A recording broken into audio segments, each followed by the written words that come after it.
YouTube. We are T minus what 2 hours away from Elimination Chamber. I will be posting a reaction to it. I'm very excited. I feel like it's gonna be a great pay-per-view, or PLE as they call it now. But in the meantime, in between time, we are gonna watch previews and predictions for the 2023 Elimination Chamber by your boy Ross. Y'all make sure y'all follow Ross, man. Salute to you, brother. You have been killing it. I've been following you and Dub for a while now.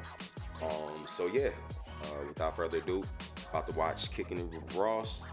His review and predictions for 2023 Elimination Chamber. Let's get it.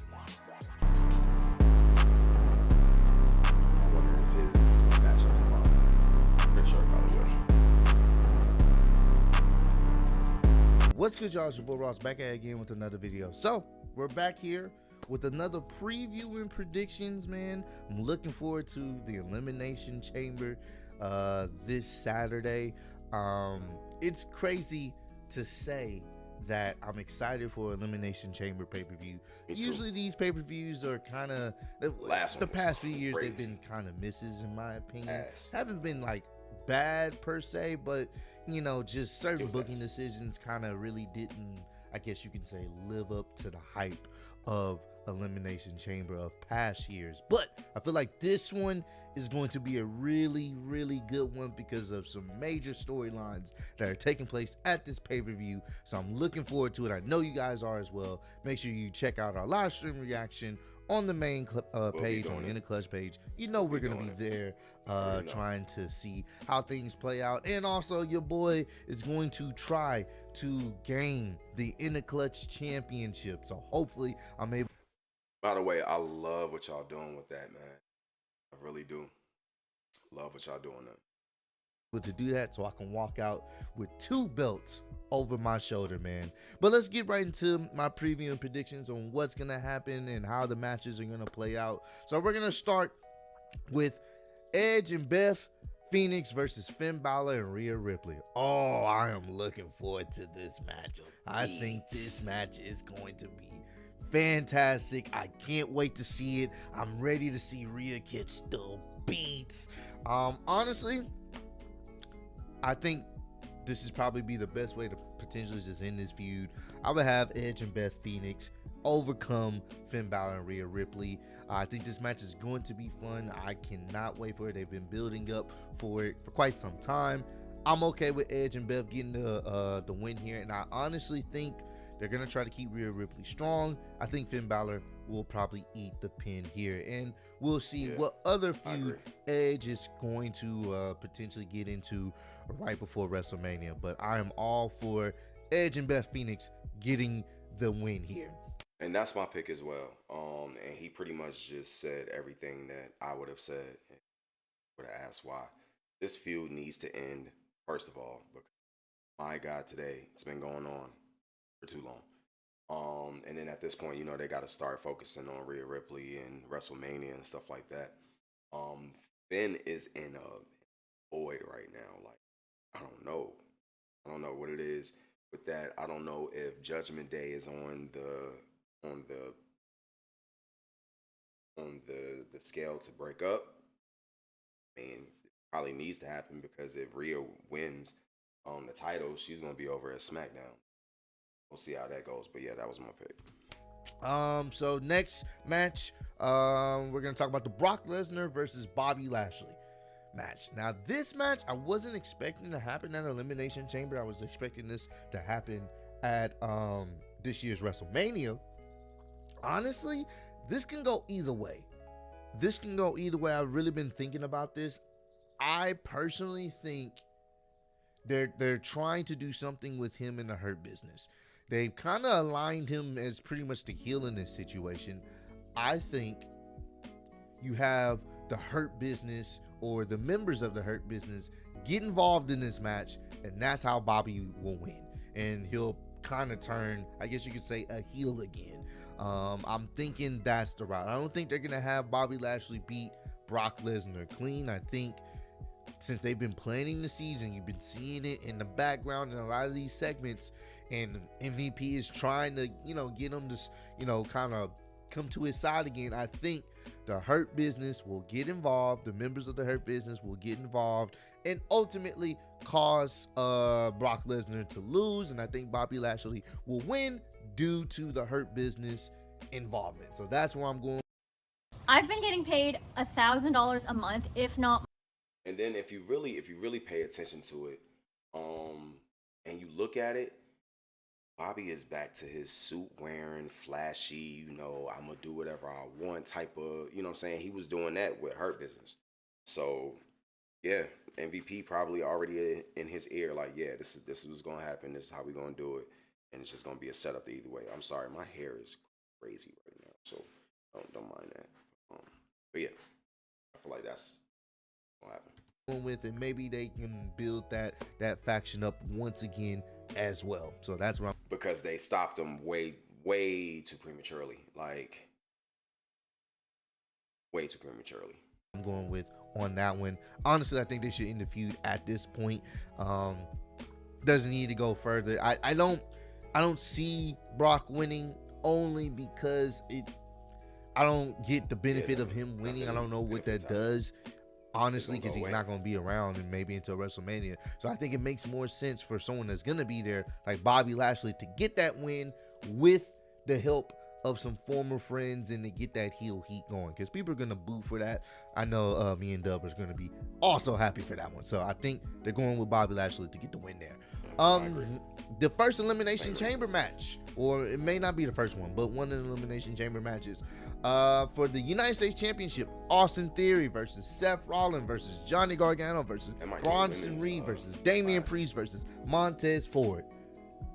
There are at least 2 people in there I can see actually winning, and one of them is not Seth Rollins. I think what they're gonna have for Seth may be Seth versus Logan Paul at this year's WrestleMania. So Seth, I don't see winning. Doesn't make sense for him to win the United States Championship back. The only other 2 people I can see is Damian Priest, Montez Ford. I don't think they're gonna give it to Damian Priest because obviously a heel has it right now. So I don't think they're going to give it to him, but he may be one of the last few people in the match. I think the underdog hero is not going to be Johnny Gargano. I think the underdog hero that a lot of people are going to want to win is Montez Ford. I think a lot of people are going to want Montez Ford to win.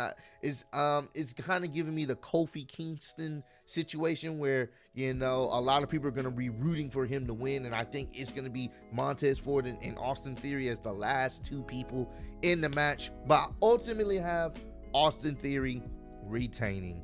I think you don't cut his run short. If anything, he could possibly lose it at WrestleMania, but I think what he's doing so far with the United States Championship isn't bad. I like where his character has grown from what it was with the Money in the Bank briefcase to where it is now. And you can build up a feud. I am all cool with Austin Theory versus Montez Ford for the United States Championship at WrestleMania. Sign me up. I'm all for it. So I think Montez Ford, Austin Theory are going to be the last people, but I do believe Austin Theory will retain the United States Championship. Now, with him saying that, I see all those points. However, with him already saying that Montez Ford versus Austin Theory at WrestleMania looks great. It's great. But I think it would be better if Austin Theory isn't one of the last 2. Maybe Montez Ford pins Austin Theory, and then it's left with Damian Priest and Montez. Montez wins. Now Austin is heated because he wasn't even in the last 2.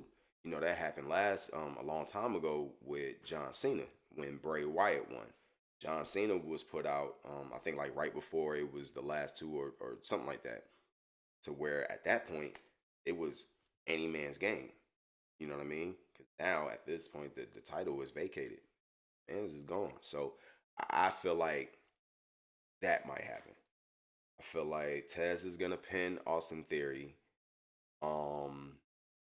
And then it's gonna be Damian and Tez last. Tez is gonna win, but that's gonna start a feud for Austin Theory. Montez for WrestleMania, in which I would love to see.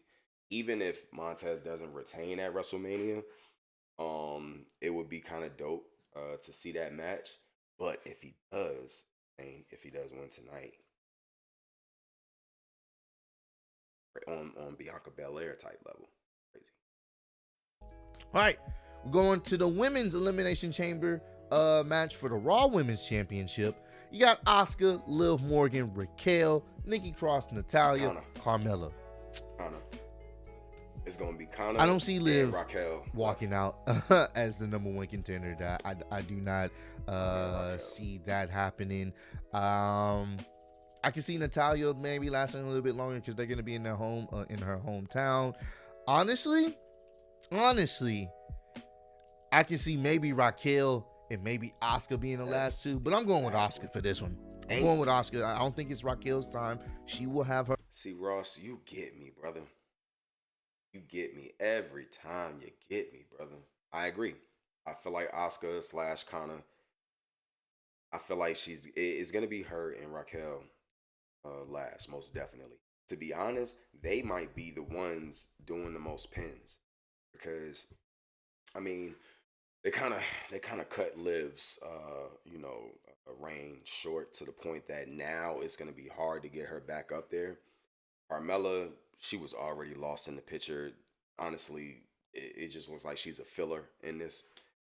And that sucks to say because she was a great champ. Well, not a great champ, but a very good and marketable champ at the time.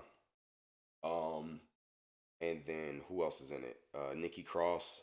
They already buried her chances of being a champ with the whole Nikki ASH joint. I wanted her to have the title as Nikki Cross. Like, I feel like it would have went further with that gimmick. Of course, the Nikki ASH was kind of just for, it was for what it was for. But I just feel like that Nikki Cross gimmick is just so, I don't like original. You know what I'm saying? You know how WWE get. They like the all dressed up gimmicks and stuff like that. And sometimes that work, but nowadays it only work for so long. And Raquel, I feel like she's just too new right now. She still needs some work. You know what I'm saying? Granted, I do see her in, the long run, maybe against Rhea Ripley. That would be amazing for like SummerSlam or something like that. But yeah, but like it's gonna be Raquel and Asuka, and Asuka's definitely, I'm hoping, her moment. I'm going with Asuka. People are loving her revitalization of her character. Basically, from what y'all been telling me, she's going back to her Kana gimmick before she came to WWE. And look her up, bro. When she was in her Kana gimmick, I don't know if y'all saw the last match that they just had. It was the tag team match or whatnot. How she just laid everybody out, like even her tag partners. Like, that's what Kana was on in the Indies. Crazy. And I love it. I'm all for it. I'm all for it. The fact that she turned on her partners on Monday Night Raw and start beating up everybody. Ross.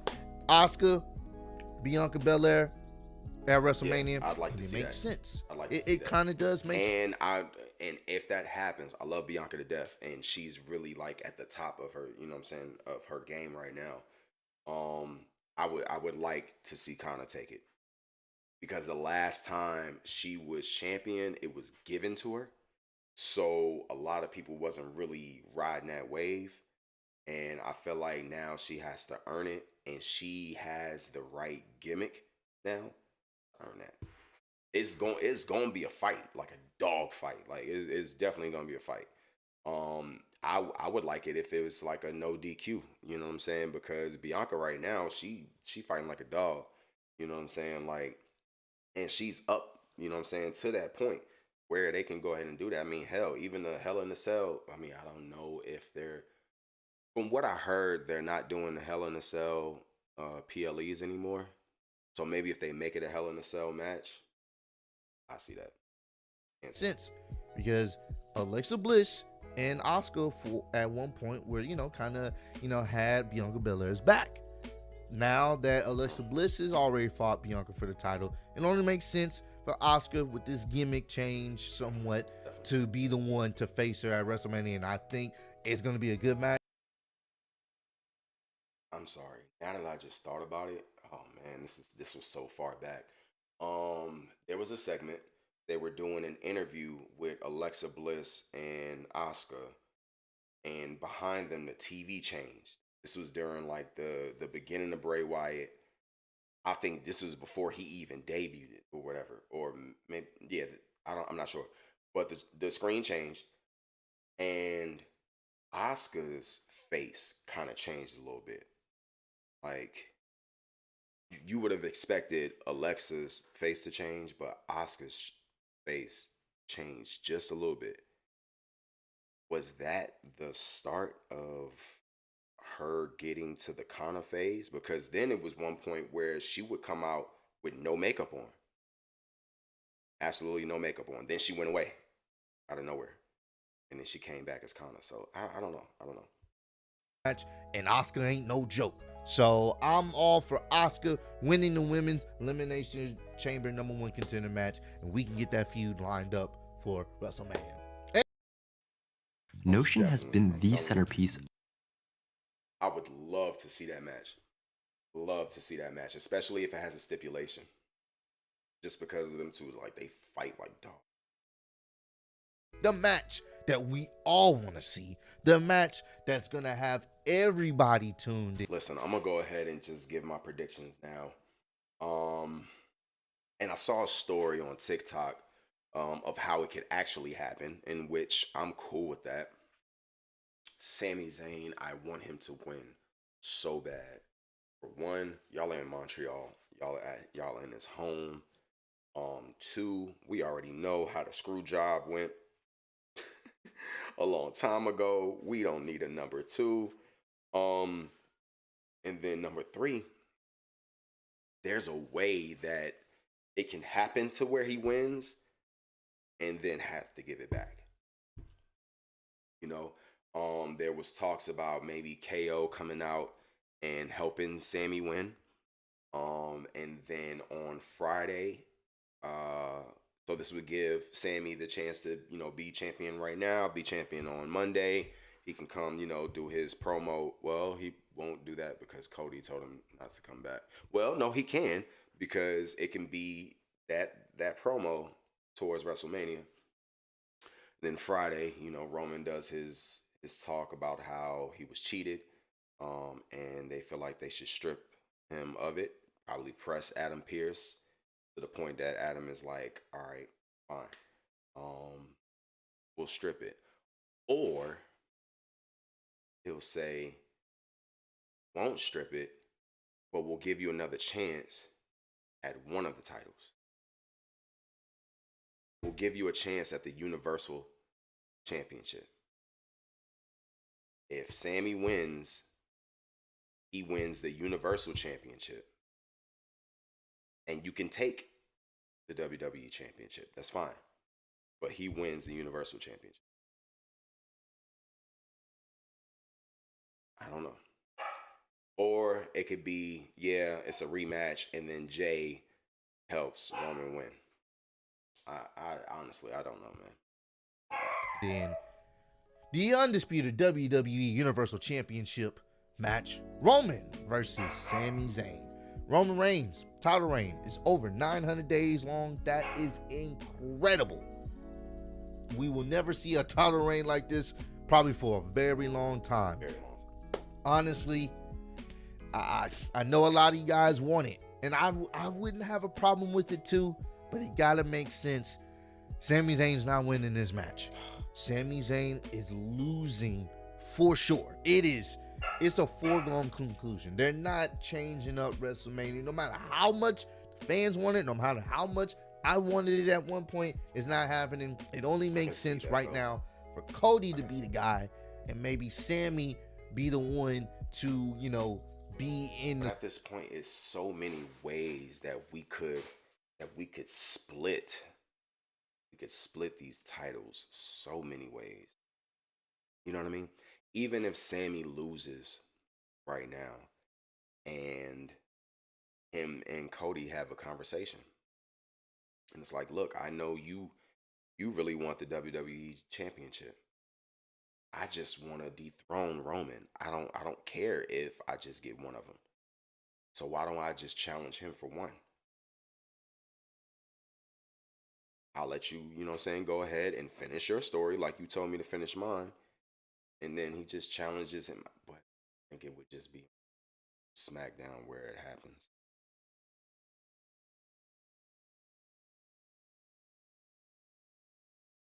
And at this point, WrestleMania is the next pay-per-view, right? Yeah. I don't know, man. The support of Cody to get the job done. And also, I think the bigger story tonight, it's not going to be Roman. It's going to be Jay. If you saw last week's SmackDown, and I'm filming this before this week's SmackDown, you saw last week's SmackDown, he acknowledged Jay Uso. Now, I don't know about their old situation on being overseas or across the border, so I'm not sure if he's going to be able to be there. It only makes sense. We will see how that play out. I know a lot of you guys saying they can't be in Canada, or maybe Jimmy can't be in Canada. Who knows? But I do believe this story revolves mostly around Jay. It's not even Roman. It's really Sami Zayn acknowledging Jay last week on SmackDown can kind of let you know Jay's going to turn his back on him.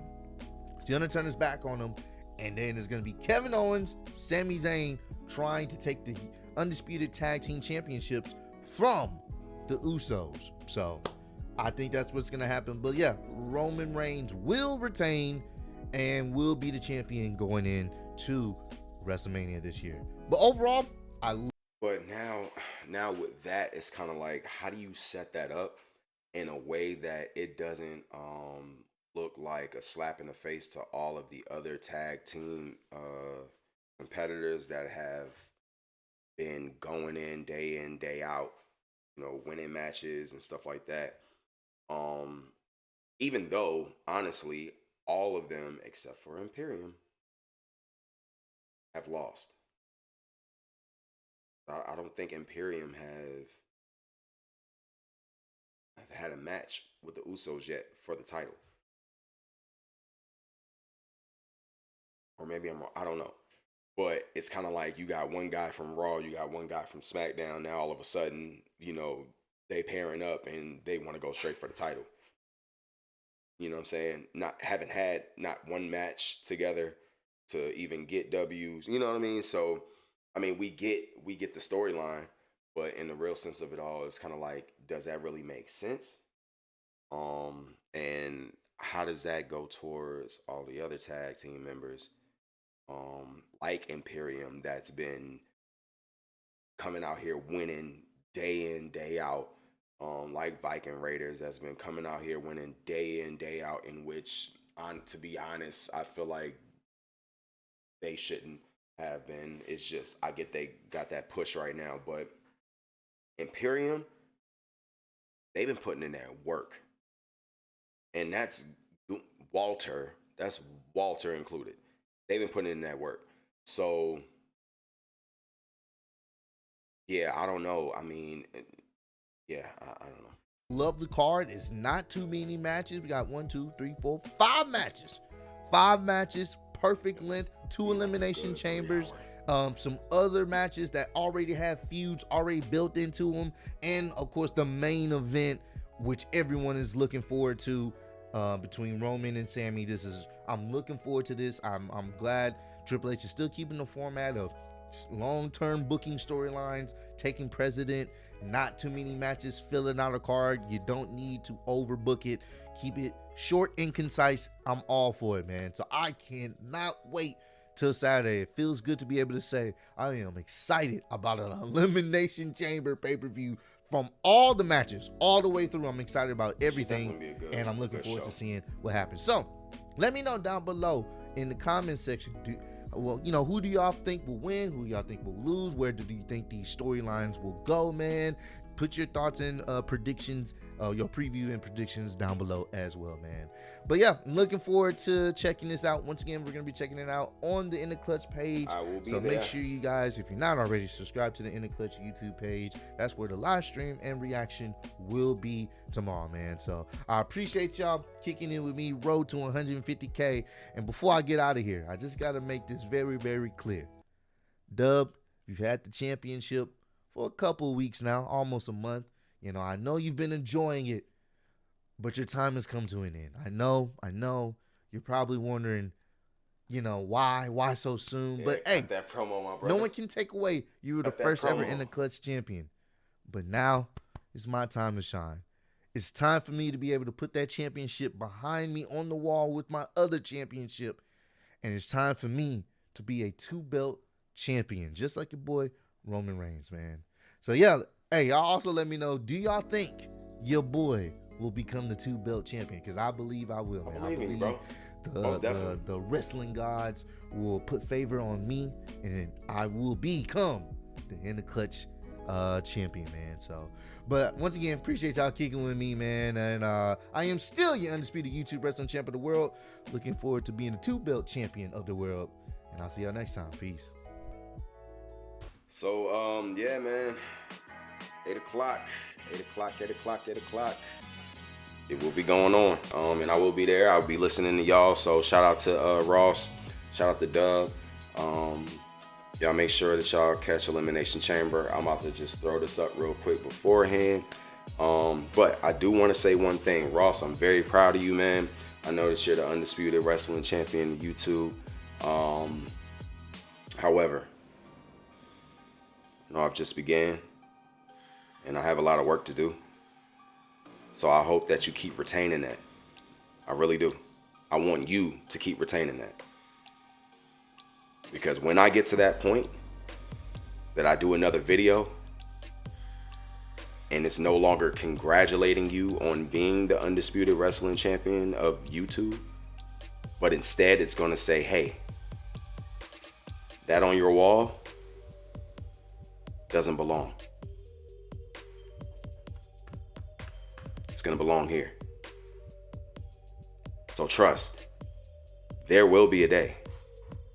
And hopefully when that day comes, you still have that on the wall. Because I'm coming for it. It's been real, it's been fun. Y'all be cool like how y'all be cool. Tell somebody you love them.